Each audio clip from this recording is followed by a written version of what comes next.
दीक्षा से पहले मैं पहले से ही अत्यंत शुद्ध था और नहीं मैंने कभी भगवान की खोज, भक्ति योग, ध्यान, ज्ञान या विज्ञान का आध्यात्मिक कारणों से अनुसरण किया।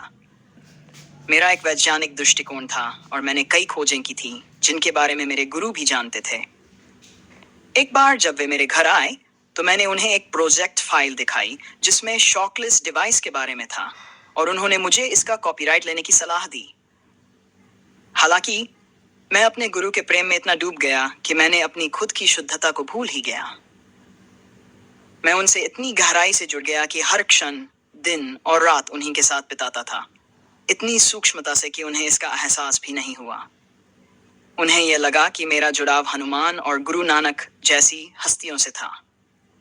यहाँ तक कि उस बौद्धिक जटिलता की अवस्था में भी मेरे पास इतनी शक्ति थी कि मैं मृतकों को पुनर्जीवित कर सकता था या एक पल की सोच से जीवितों का अंत कर सकता था, और यह सोच ब्रह्मांड को उसी के अनुरूप बदल देती थी।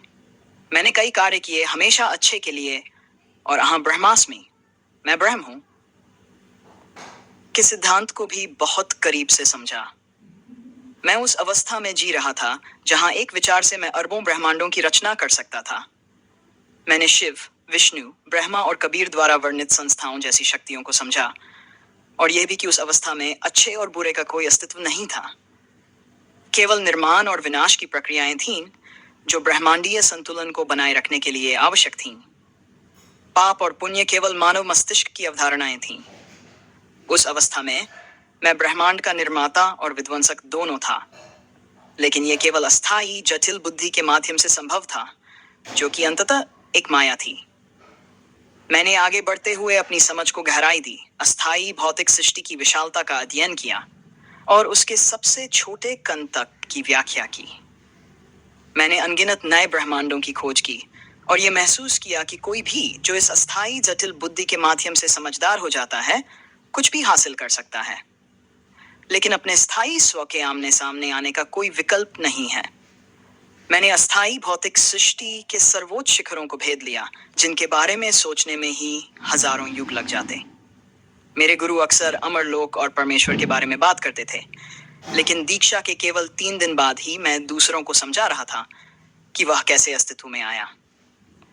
दीक्षा के बाद मैं पूरी तरह से किसी भी ब्रह्मांड को समझने में सक्षम हो गया।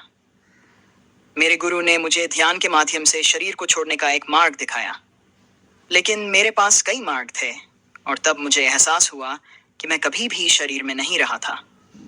जब मैंने अस्थायी अनंत विशाल भौतिक ब्रह्मांड को पूरी तरह से समझ लिया, तो मुझे अपने गुरु द्वारा प्राचीन ग्रंथों में वर्णित कुछ भी नहीं मिला। जब मैंने अनंत सूक्ष्मता की ओर प्रगति की, तो फिर भी मुझे कुछ नहीं मिला।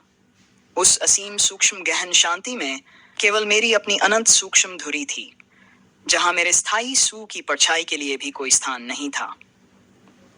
जब मैंने अस्थायी जटिल बुद्धि को निष्क्रिय किया, तो मुझे एहसास हुआ कि जीवन का कारण विवेक से जुड़ा हुआ है, जो श्वास के माध्यम से स्थायी धुरी का एक अमूल्य रत्न है।